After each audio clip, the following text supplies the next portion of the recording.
الإبراهيمي، لدي لك يعني مليون سؤال. أولا السر المغربي، لما كان العالم يتذمر من الكمامات أنتم كنتم تبيعون كمامات.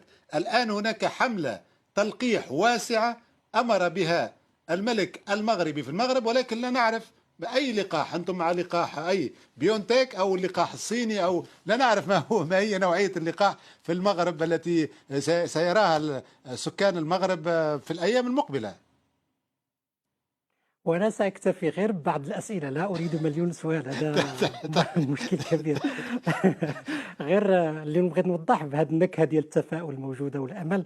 أنا كنظن بأنه هذا الخبر كان في الوقت المناسب لسبب بسيط، هو كنا كنشوفوا بأنه يوم بدون نهاية، لأنه بقينا كنشوفوا لا أمل، وأخيرا يأتي يوم ويقول الإنسان بأنه على الأقل كاين لقاح واحد اللي يظهر الكثير من الامل. وانا اظن بانه مش لقاح واحد، بانه مجموعه من اللقاحات التي وصلت الى المرحله أكثر من الثالثه من 90. التجارب السريريه. اللي غير كنهضر نتكلم على المراحل السريعه، اما هو في تطوير اللقاحات هناك اكثر من 200 لقاح قيد التطوير، بينما غير اللقاحات التي وصلت الى المرحله الثالثه واظن بانها ستصل الى الموافقات المبدئيه ابتداء من نهايه شهر نوفمبر.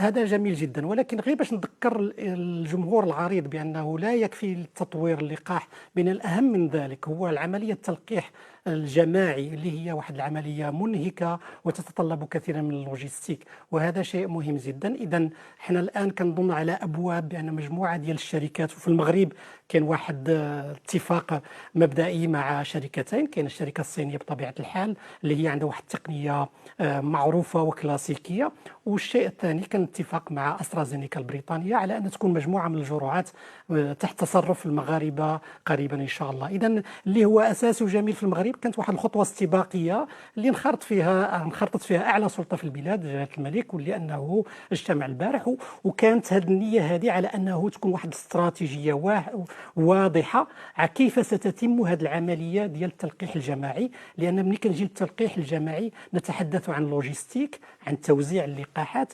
غير هنا باش سأبرد ولا نقص من الامل شويه بالنسبه للفايزر، هو انه بالنسبه للفايزر كتبقى واحد العمليه ديال التوزيع، وهنا كنرجعوا للعمليه ديال التوزيع ديال اللقاح سيكون صعب جدا، لان هذه العمليه تتطلب ثلاجات من نوع جديد، لانه اللقاح للذهاب من مكان الى مكان يستلزم ان تكون هناك واحد الدرجه اقل من 70 درجه ديال الحراره السلسيوس، وهذا سيتطلب واحد اللوجيستيك معينه، وغير دول معينه اللي يمكن تقوم بذلك. اذا هنا كيجي الدور ديال منظمه الصحه العالميه اللي يمكن تعطي توصيات معينه للقاحات معينه في اماكن معينه. وكنظن بانه المغرب بالانخراط ديالو بهذا المقاربه التشاركيه ربما ان شاء الله سينجحوا في هذا وبالضبط. وانا ساعود الى السؤال السابق ديالكم اللي هو كان على مده المناعه التي يمكن ان تكون عند الاشخاص. احنا في المغرب كان عندنا واحد المقاربه علميه وهذا فريده من نوعها ويجب ان نقولها. اللي قمنا به في المغرب هو قراءه التنوع الجيني حول العالم. اذا كان عندنا ابحاث اللي قام بها المختبر ديالنا ومجموعه ديال المختبرات في المغرب اللي تمكنت بان تقول بان التنوع الجيني ديال الفيروس حول العالم بدراسه اكثر من 30,000 جينوم كتبين بانه لا يتنوع كثيرا. اذا مثلا ملي درنا المستضدات، وغالبيه المستضدات لي زونتيجين اللي كانوا معمولين ضد الشوكه البروتينيه ديال الفيروس، انه ليس هناك تغير كثير. ومن هناك خرجنا بواحد البحث الذي يقول بانه اللقاحات التي ستطور غالبا ستكون لقاحات عالميه، وهذا شيء مهم كان بالنسبه لنا قبل البدء في التجارب السريريه. لان غادي تفهموا معايا لا يمكن ان نعمل تجارب سريريه في المغرب للقاح لن يستعمل في المغرب. اذا احنا كان عندنا التعرف على التنوع الجيني، والشيء الثاني كان عندنا القراءه ديال الجينومات في المغرب اللي مكنات باش تعرف بان ما يطور مثلا في الصين ولا ما طورته استرازينيكا سيكون ملائما للمغربي في حد ذاته. اذا التجارب السريريه على هذا الاساس ابتدات، والاصداء اللي عندنا بان التجارب السريريه اللي موجوده في المغرب اعطت نتائج حسنه لحد الان. وبطبيعه الحال الشركه اللي هي سينوفارم، حتى لا تغتال ما يكونش واحد المغالطه مع سينوفاك لانها شركه اخرى التي وقفت التجارب ديالها في البرازيل، لان التقنيه ديال سينوفارم غير باش ناكد عليها وعلاش المقارنه وجوب المقارنه ما بين ما تطوره موديرنا وما تطوره فايزر مع بيونتك والشركه الالمانيه الاخرى، هو انه تطور مرحله كبيره ستنتقل الى ما يسمى بالعلاج الجيني، أنه الموروث الجيني سيستعمل داخل جسم الإنسان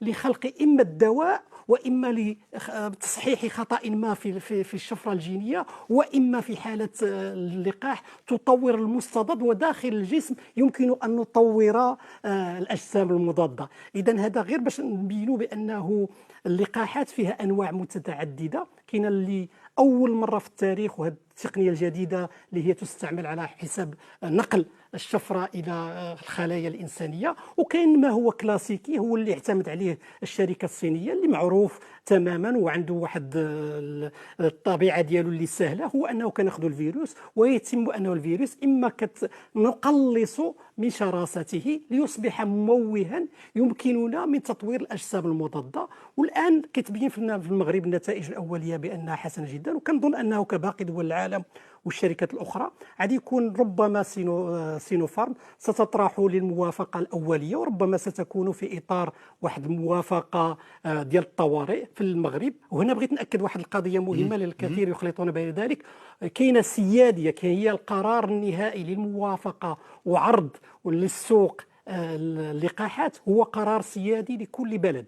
الاف دي اي في الولايات المتحدة الأمريكية، ليما مثلا في أوروبا، وفي المغرب مديرية الأدوية والصيدلة، اللي هي غيكون عندها القرار الأساسي موافقتي على تسويق اللقاح. هذا شيء مهم جدا. والدور الثاني اللي كيتم الخلط فيه هو الدور ديال منظمة الصحة العالمية.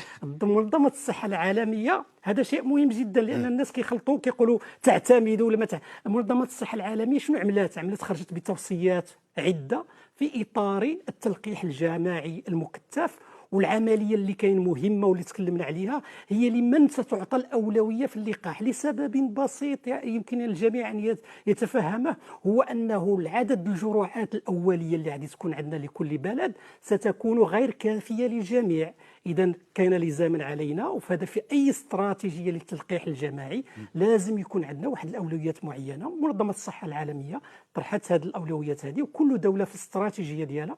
كاين اللي متفق عليه هو اللي ذكروا الاخ ديالنا من بوسطن اللي غادي تكون تما. اذا هذا هو اللي مهم في انتظار باش تكون الجرعات الكافيه، ولو لم تكن هناك الجرعات الكافيه. غير باش نذكر بانه كاين هدفين ملي كنديروا التلقيح الجماعي. الهدف الاول ربما هو اللي كيتسمى وبائي، ان نوصل لواحد النسبه ديال 65% ديال الاشخاص اللي عندهم واحد المناعه مكتسبه. ولكن في حاله الكوفيد عندنا واحد الخاصيه مهمه جدا، هو كنعرفوا بان 80% ديال الاشخاص ما كيطوروش اعراض حرجه. اذا تمكنا بواحد الذكاء جماعي اننا نمشي وننتقيو الاشخاص اللي عندهم غادي يطوروا الحالات الحرجه ويتم التلقيح ديالهم، غادي نقلوا من الحالات الحرجه، غادي نقلوا من الضغط على الانعاش، وربما سنمر بسلاسه